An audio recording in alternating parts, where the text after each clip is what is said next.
Mga idol at kabayan, breaking news! Video ng pag-intercept ng Chinese People's Liberation Army Air Force sa isang P-8A Poseidon maritime aircraft ng Australia. Inilabas ng Chinese state media. Defense Minister ng Australia nagbabala sa mga maling hakbang ng China na kung saan posibleng pagsimula ng mas matinding hidwaan sa South China Sea. Super good news mga kabayan! Inilahad ng Philippine Coast Guard spokesperson for the West Philippine Sea na 40 mga barko na pupunduhan ng France para sa Philippine Coast Guard. 20 dito ay gagawin sa France at 20 naman ay dito gagawin sa Pilipinas. Wow na wow! Pangulong Marcos Jr. inaasa na lagdaan ng isang executive order para payagang punduhan ng mga banyagang bansa ang Armed Forces of the Philippines Modernization Program. Horizon 3, ito ay upang maisakatuparan ang mga big ticket project ng Armed Forces of the Philippines tulad ng submarine. ACAS missile system ang magiging ikatlong land missile system ng Pilipinas. Maliban sa Spider Air Defense System at BrahMos missile system, maliban din dito ang Sea Star anti-ship missile na nakakabit ngayon sa 2 barko ng Philippine Navy. National Security Council muling sinabi na walang plano ang Pilipinas na alisin ang Typhoon missile sa bansa kung ano man. The Philippines never promised the People's Republic of China that we will draw the Typhoon missile system from the Philippines.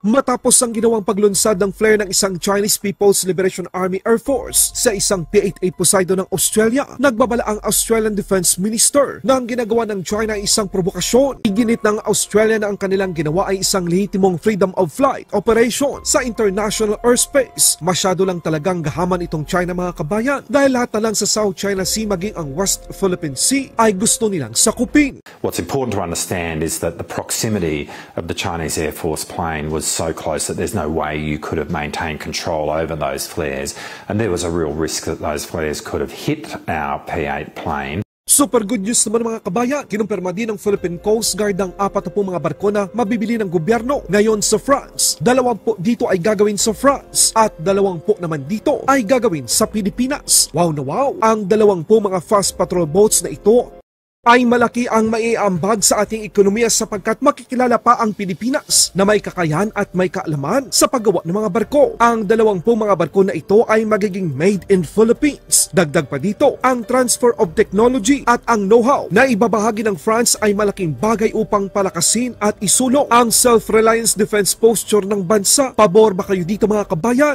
Correct the context, no? Kung yung tanong na may seryosong effort ba ang national government for us to address our capability gaps, no? Of course, the national government is very serious in addressing this concern. As a matter of fact, for the Philippine Coast Guard, as I said last year, no, President Bongbong Marcos has already approved the acquisition of 5 more 97-meter vessels for the Philippine Coast Guard from the Japanese, from Japan, no? And then, of course, the 40 vessels that will be coming from France. 20 of those will be built in France and 20 of those will be built here in the Philippines. At the same time, as we decide the acquisition of vessels, we are also considering how we can be able to transfer technology. Ito yung huling agreement natin with the French government, no?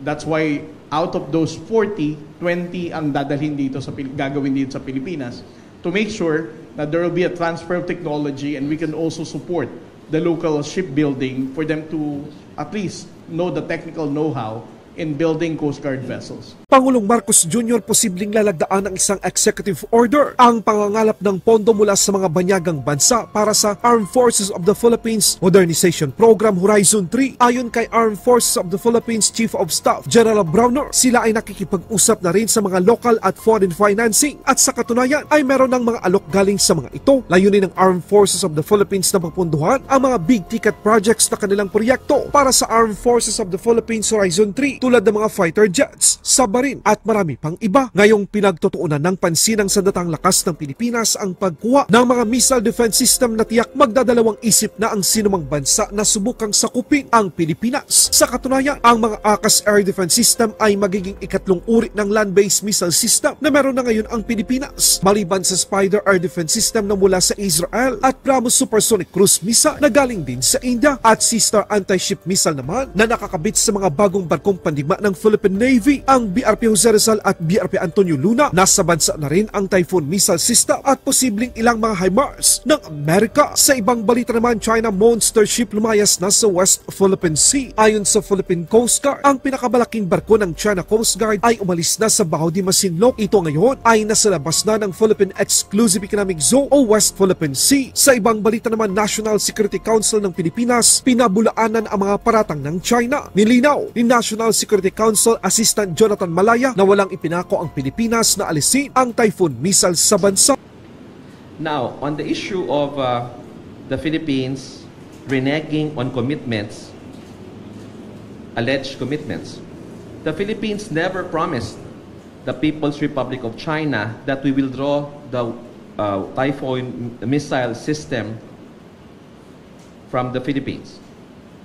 We never made any commitment to the PRC in this regard. You can review, the members of the media can review any of the statements coming from the Philippine authorities to China.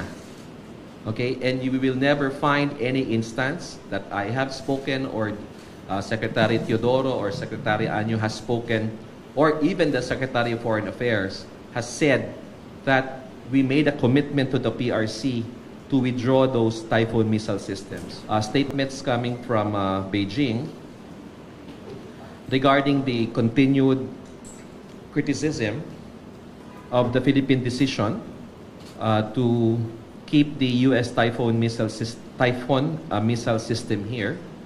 And the Foreign Ministry in Beijing was quoted as saying that it could spark an arms race in the Philippines, in the Asia-Pacific area. And there was also this statement coming from Beijing that the Philippines, and I quote, has pledged that the deployment was temporary and that the system will be shipped out after relevant military exercises. However, the Philippines has breached such commitments.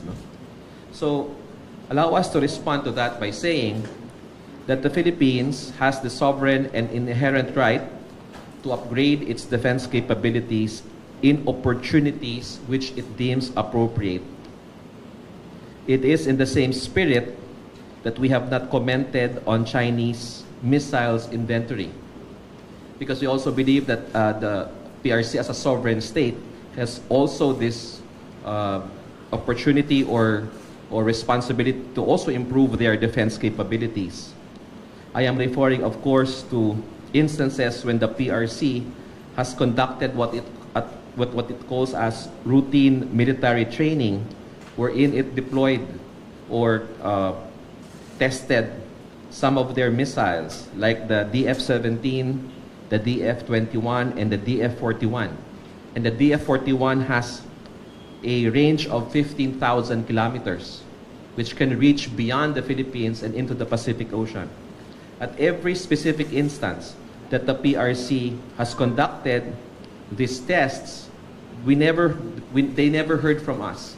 We never criticized, we never commented even on their continued improvement of their offensive capabilities. So we feel that it is deceptive on the part of the People's Republic of China to comment on our right to improve our defense capabilities and position while they continue to improve their offensive capabilities. Laban Pinas.